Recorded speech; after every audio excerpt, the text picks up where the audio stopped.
Il y a du gros, il y a du lourd, il y a du monumental et je ne parle absolument pas de ceux qui sont autour de cette table, n'ont rien à voir. Je parle de la boîte que j'ai entre les mains. Je ne me serais vraiment pas permis. C'est une boîte Funforge et je n'aurais pas voulu insulter Philours qui est beaucoup plus costaud que moi. Salutations Philours. Salut. CEO de Funforge. On dit ça comme ça? Ouais, la classe. Ouais, la classe. Et Communication Manager, c'est comme ça qu'on dit, Charlotte? C'est ça, exactement. Ouais, exactement. Parfait. Un sans faute. Un sans faute. Attends. Il reste Ah. Thomas. Ah. Thomas, développement informatique et logiciel, portage de société. C'est ça. Oh la Ah. classe, 100%. Ces 3 membres de l'équipe Funforge sont venus autour de la Trick Track Télé pour voir un petit peu ce qui se cache dans la boîte et surtout derrière la boîte. Et quand je dis derrière la boîte, ce ne sont pas les secrets, ce qui a marqué là, puisque c'est ça. C'est pour cacher le 9, puisque ça ne sera pas le 9 octobre. Monumental, c'est un jeu de Matthew Dunstan chez Funforge, bien évidemment. La boîte que j'ai entre les mains vaut son pesant de cacahuètes, puisque en l'occurrence, c'est les joueurs qui vont décider du destin du jeu, puisqu'il y a un financement participatif, c'est ça? Ouais, c'est ça. Qui arrive donc le 23 3 Exact. octobre. Yes, le 23 octobre. Le jeu dans la boîte propose de jouer de 1 à 4 civilisations, il y en aura même 5 au complet, Il y a 5 cinq civilisations civilisations. dans la boîte de base, mais tu peux jouer jusqu'à 4. jusqu'à 4. C'est Voilà. de 1 à 4 À joueurs. 4 joueurs. À partir de 14 ans, 60 à 90 techno antique minutes. Ça, c'est pour le fun, hein, parce que Ouais. Germain nous a dit, voilà, il y a de l'antique dans l'inspiration, mais il y a de la techno dans les arbres de développement. Tu traverses 3 âges en fait C'est dans ça. le jeu. Donc, tu développes ta civilisation. Tu développes ta civilisation. Évidemment, les figurines n'allaient pas changer au cours de la partie, donc elles sont toutes plutôt lookées Ouais. à l'ancienne, Ouais. c'est-à-dire antique. Mais ta civilisation va traverser 3 âges. Ce qu'on appelle l'ère classique, qui est Ouais. l'Antiquité, le Moyen-Âge et l'ère moderne industrielle. Alors, je montre un petit peu les figurines, on y reviendra, mais en l'occurrence, l'histoire de Monumental, si tu me le permets, il y a eu un premier launch Ouais, de en mars. financement en mars dernier, reporté, annulé et Ouais, reporté. ouais. Et là, en l'occurrence, tu m'expliquais hors antenne, et on va peut-être un petit peu commencer par là, il y a eu moult évolutions Ouais, il y a dans eu ce que énormément de la travail. boîte va proposer et la façon dont ça va être présenté. Ouais. En fait, quand on est arrivé en mars avec la première campagne, ça faisait déjà très longtemps qu'on travaillait dessus, mais on l'a, ça c'est quelque chose qu'on peut voir avec le recul maintenant, on l'a lancé vraiment sans être complètement prêt. D'accord. Il y avait plein de choses qui étaient encore, qui n'étaient pas encore terminées dans ce qu'était le jeu. Il y avait encore des flous aussi en termes de production. C'était globalement bordé, mais il y avait encore trop de points qui ont fait que la campagne avait des aspects qui la rendaient un peu bancale. Le palier Un peu flou. Ouais, c'est ça. Mm, Le niveau de financement était trop élevé. La structure même des produits qu'on proposait, c'est-à-dire la structure de prix des produits qu'on proposait, n'était pas forcément la bonne. Le jeu était déjà excellent, mais il manquait vraiment une partie, et ça c'est quelque chose que pas mal de gens ont senti.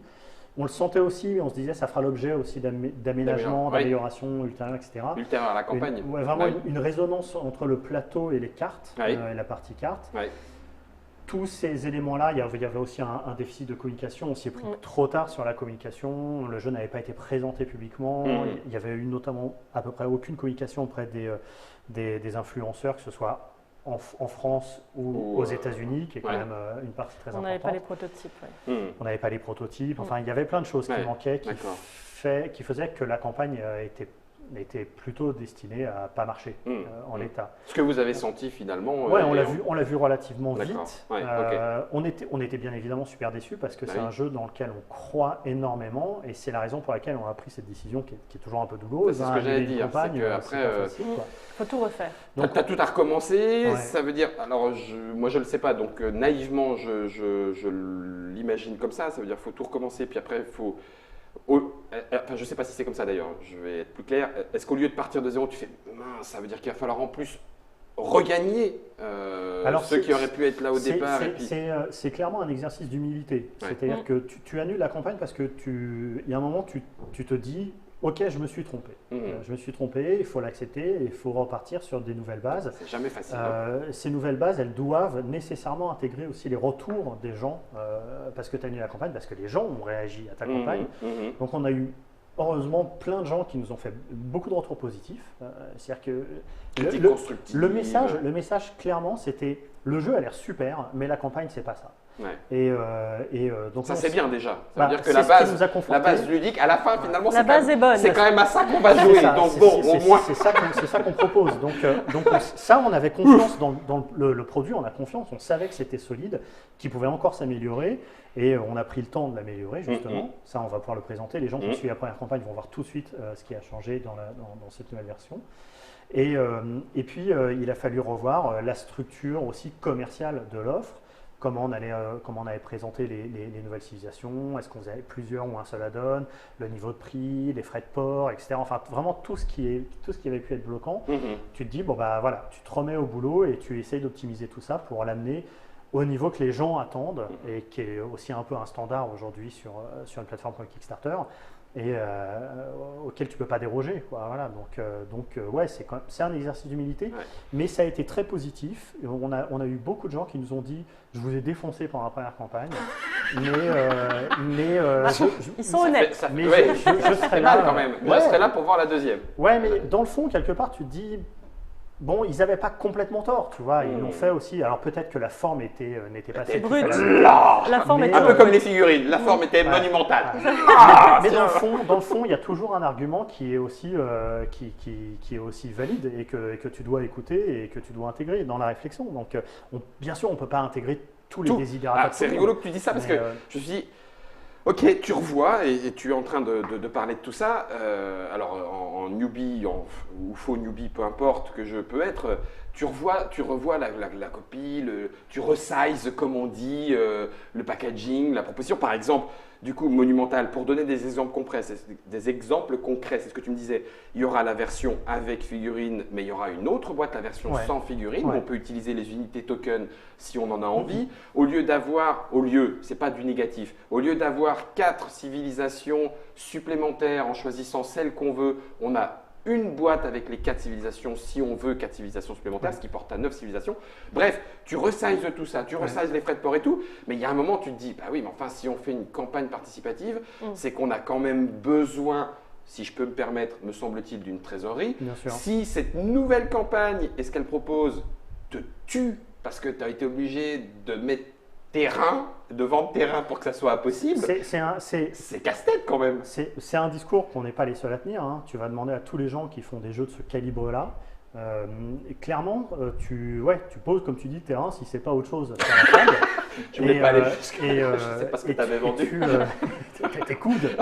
Tes coudes sur la boîte de Monumental. Il y a un investissement financier qui est considérable, qui est vraiment… ce jeu porte bien son nom. Il y a un investissement financier qui est considérable. Il y a ce qui est visible tout de suite, c'est les figurines, bien évidemment, qui demandent énormément de travail. 3 moules par civilisation. Il y a en termes de moules, en tout, il y aura au moins ça, au moins ça. 3 moules par civilisation, 9 civilisations. Et c'est plusieurs dizaines de milliers de dollars le moule. Ouais, ça dépend des moules, ça dépend de la taille de ce qu'il y a dedans, etc. Mais ça va chiffrer très vite. Ouais. Ça, les illustrations des cartes. Alors évidemment, vous en avez combien? Des illustrations et des illustrateurs. Des illustrations différentes. En tout, avec l'extension, on doit en avoir pas loin de 200. Il y a depuis le début une trentaine d'artistes qui travaillent là-dessus. Ouais. Sachant que le maître mot qu'on leur passe à chaque fois, c'est globalement chaque illustration, elle doit pouvoir faire l'objet ça pourrait être la couverture du jeu, tu vois. Donc le niveau de détail est très poussé, il y a vraiment un travail, c'est long, c'est pour ça qu'il y a autant d'artistes, parce qu'ils mettent du temps à exécuter chacune de ces illustrations. Il y a vraiment un énorme boulot, très cher, ça coûte très très cher cette partie-là, ça coûte plus cher même que le travail sur les figurines, très clairement. C'est vraiment un travail qui est considérable. Il y a eu un gros travail aussi sur la partie graphique du jeu. On a travaillé l'ergonomie, on a changé. Si tu regardes la première campagne, l'habillage des cartes n'est plus du tout le même. Bon, à part celui-ci qui était déjà très dépouillé, mais tous les autres, tu verras, en jouant, ont changé.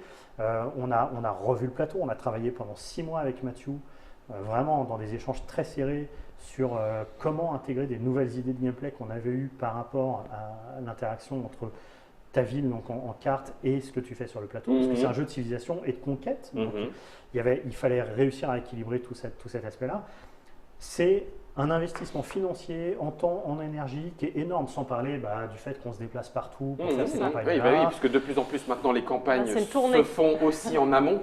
Bien sûr, se préparent, se soutiennent, des ambassadeurs, des gens qui démontrent pour lancer un petit peu les choses. Et puis on prend vraiment en vol, tu vois, là on va être en Angleterre à la fin du mois. Au Tabletop Gaming Live. Voilà. C'est un truc qui est tombé là récemment, on a dit tout de suite oui, on y va. Voilà, donc parce qu'on sait aussi, on a conscience qu'il faut faire cet investissement, cet effort-là pour que la campagne elle réponde, quoi. Enfin, tu vois, que les gens soient prêts, qu'ils aient envie, qu'ils voient qu'on les a écoutés, qu'on propose quelque chose qui est plus à un prix qui est plus adapté. Tu vois, tu parlais des civilisations, par exemple, additionnelles. Dans la campagne de base, on les proposait dans des boîtes séparées. Le simple fait de les mettre dans une seule boîte, ça nous permettra de rationaliser les coûts. Vraiment. Finalement évidemment, parce que au lieu d'avoir 4 thermos, tu n'en as qu'un. Au lieu d'avoir 4 boîtes, tu n'en as qu'une. Au lieu d'avoir 4 manips d'assemblage de boîtes, tu n'en as qu'une. Dans le transport, au lieu d'avoir à nouveau 4 manips, dans le transport, tu n'en as qu'une. C'est des choses qui peuvent paraître anecdotiques, des petites choses, mais qui font qu'au final, tu peux proposer quelque chose de plus cohérent aux gens. Au final.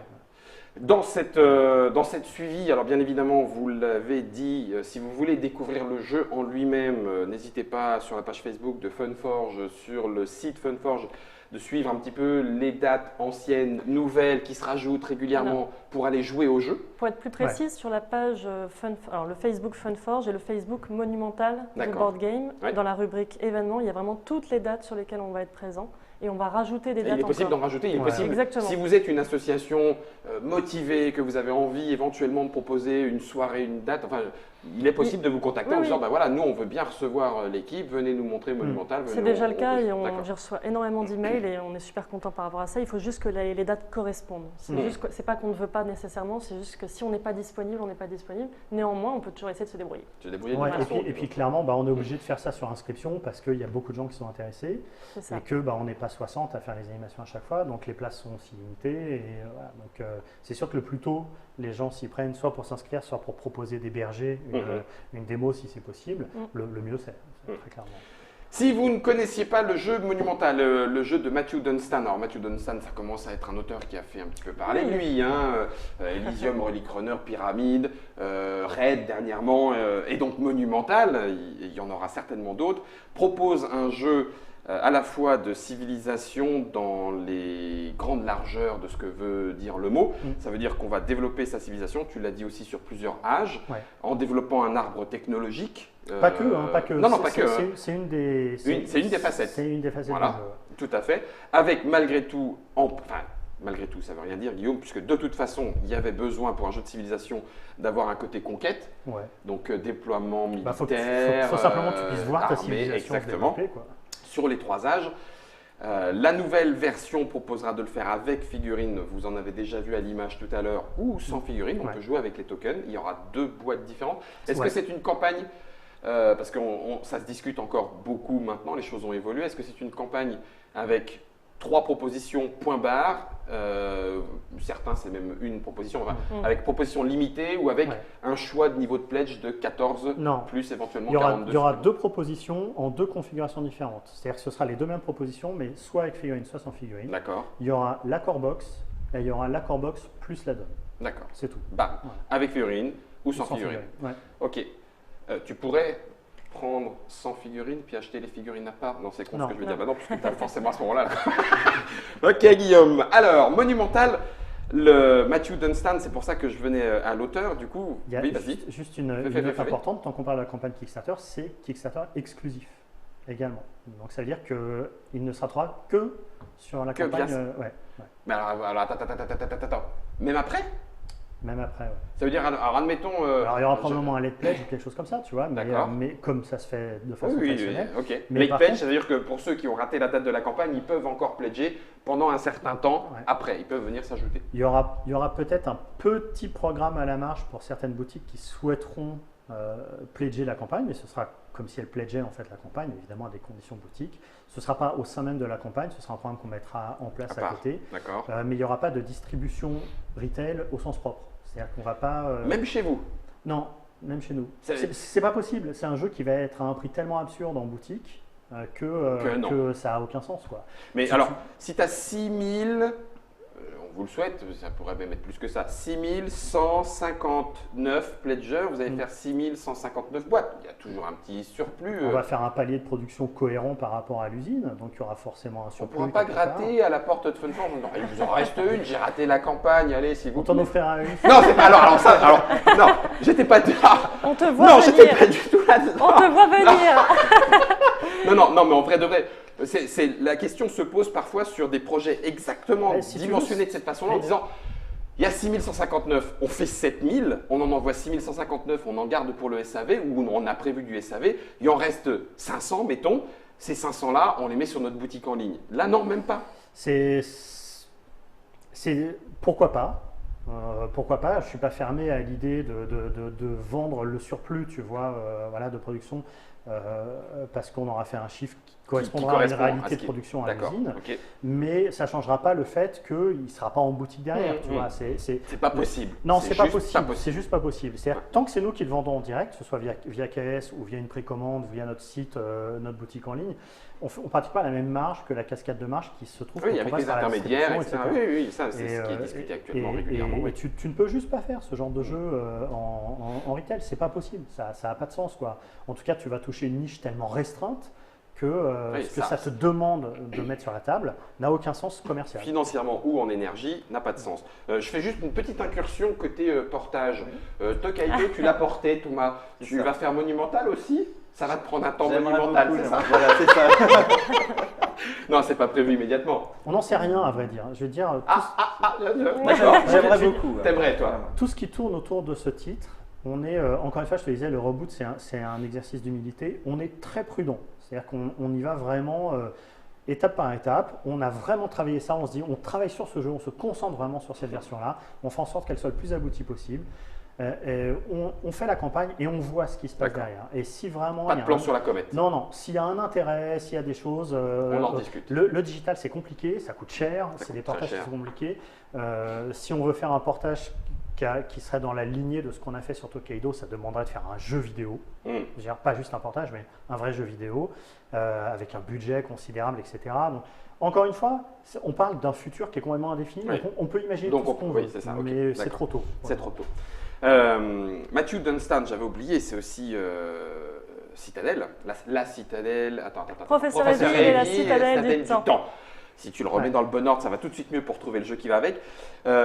Pour Matthew Dunstan, pour l'auteur, parce que tu disais tout à l'heure que vous avez eu des allers-retours conséquents, travailler le jeu, voir comment ça pouvait être fait, comment est-ce que je peux voir ma civilisation, ma ville, qui est jouée en carte, mais qui n'est pas forcément sur le plateau, etc. Bon.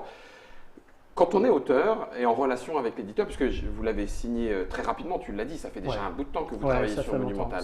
On a signé ce jeu il y a plus de 2 ans, je crois. Ça fait longtemps. Et du coup, quand on est auteur, le relationnel, tu lances, tu dis pourvu que le jeu marche, tu as envie que les gens jouent au jeu, à la proposition ludique que tu leur fais. Tu rebootes, j'imagine que pour lui, ça doit pareil, ça doit, comme tu le disais, tu fais mince alors qu'est-ce que je fais, etc. C'est des décisions qu'on prend ensemble. Non, mais c'est clair. Bon, parce que, alors je vais poser la question, je sais que c'est toujours un petit peu, ça gratte un petit peu et j'aime pas trop, mais tu fais, la vache, on leur lance les boules, si jamais ça fonctionne pas une deuxième fois, quoi. Alors que le jeu, on y croit, tu fais quoi? Tu fais ce que tu peux faire. Il n'y a pas de.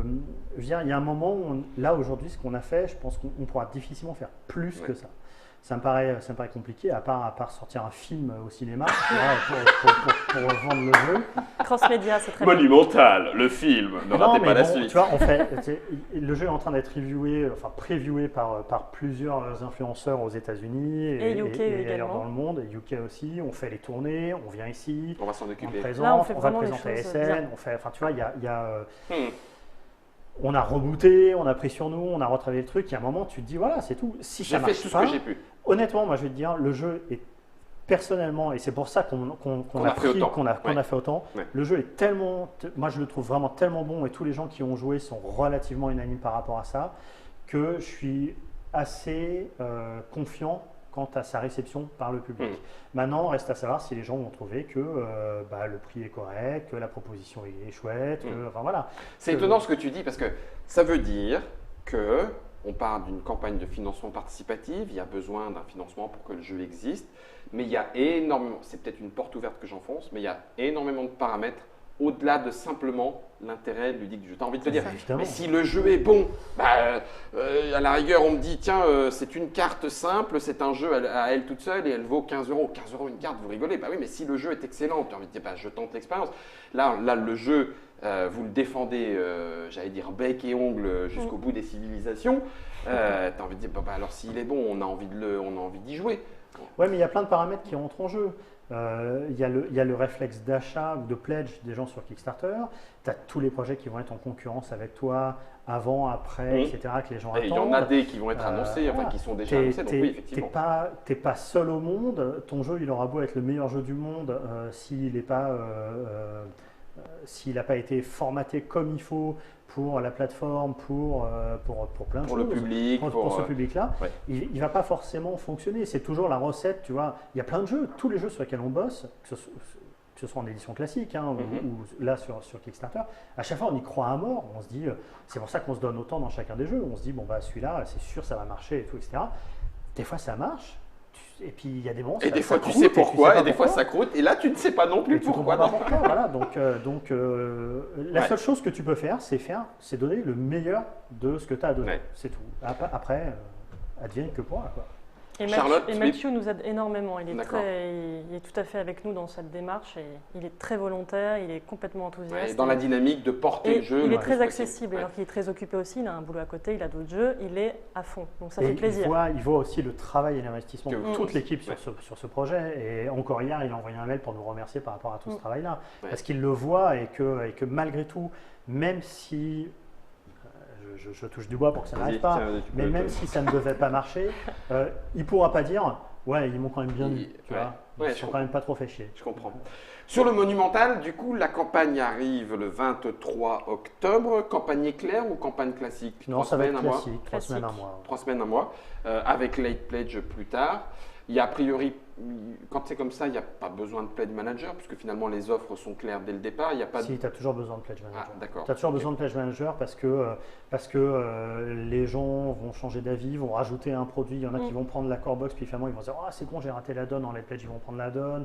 Ils vont changer 15 fois d'adresse parce qu'ils déménagent. Enfin, Donc il y a toujours besoin d'un pledge manager. Okay. Donc il y aura pledge manager, histoire de gérer son pledge, et puis late pledge pour ceux qui veulent rejoindre plus tard. Les offres maintenant sont identifiées, tu en as parlé. Core box avec add-on, core box sans add-on, avec figurine, sans figurine, finalement 4 propositions. Est-ce que ça n'enlève rien? Parce que du coup, on connaît beaucoup de choses du jeu. Certains prétendent qu'une campagne de financement participatif ne peut pas fonctionner sans truc à débloquer, machin, pour en avoir un petit peu toujours plus. D'autres pensent que non, c'est fini, puisqu'on sait très bien, pour que ce soit bien organisé financièrement parlant, c'est que ça a finalement été prévu en amont. Donc là, est-ce qu'il y a des choses qui… Moi, le discours qui consiste à dire « ouais, ça sert à rien, les stretch goals, machin, etc. » Enfin, j'y crois pas. Tu vas acheter un jeu dans une boutique, oui, d'accord. Tout ça, pour moi, c'est un discours marketing qui consiste juste à attirer les gens pour faire une prévente, qui est rien de plus qu'une prévente.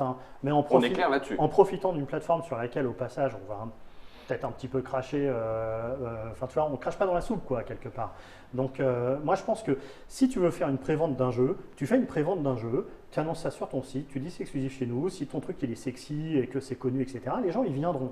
Si tu vas sur KS, à un moment tu acceptes aussi le modèle et le jeu qui va avec, c'est un peu comme attendre tes cadeaux de Noël. Évidemment les gens… Donc le côté spectacle. Mais ouais, les gens ils viennent sur KS, même si évidemment tu vas pas promettre 150 figurines en add-on sans les avoir intégrées non plus. Alors attends, surtout que là il commence à y en avoir déjà presque 150 sur la table. Enfin, tu vois, sauf si tu fais n'importe quoi. Donc évidemment ces coûts ont été intégrés, après ils vont se débloquer plus ou moins, etc. Donc il y a un moment ta marge elle s'amenuise de plus en plus, plus tu offres des choses aux gens, plus ta marge s'amenuise. Mais c'est aussi ce qui fait que tu fais monter le nombre de pledges, que tu fais une économie d'échelle, etc. Ça s'équilibre, c'est un jeu d'équilibre financier aussi par rapport à ça. Donc il y aura des stretch goals. Bien sûr, il y aura des stretch goals. Il faut que les gens ils aient une petite surprise à chaque fois, qu'ils disent ah c'est cool, j'ai envie d'avoir ça en plus, et voilà. Et il y aura des stretch goals, il y aura, pour te dire les choses, il y aura des nouveaux personnages avec des figurines, il y aura des nouvelles cartes, il y aura plein de nouvelles choses qui sont prévues pour aussi faire vivre la campagne, à dynamiser.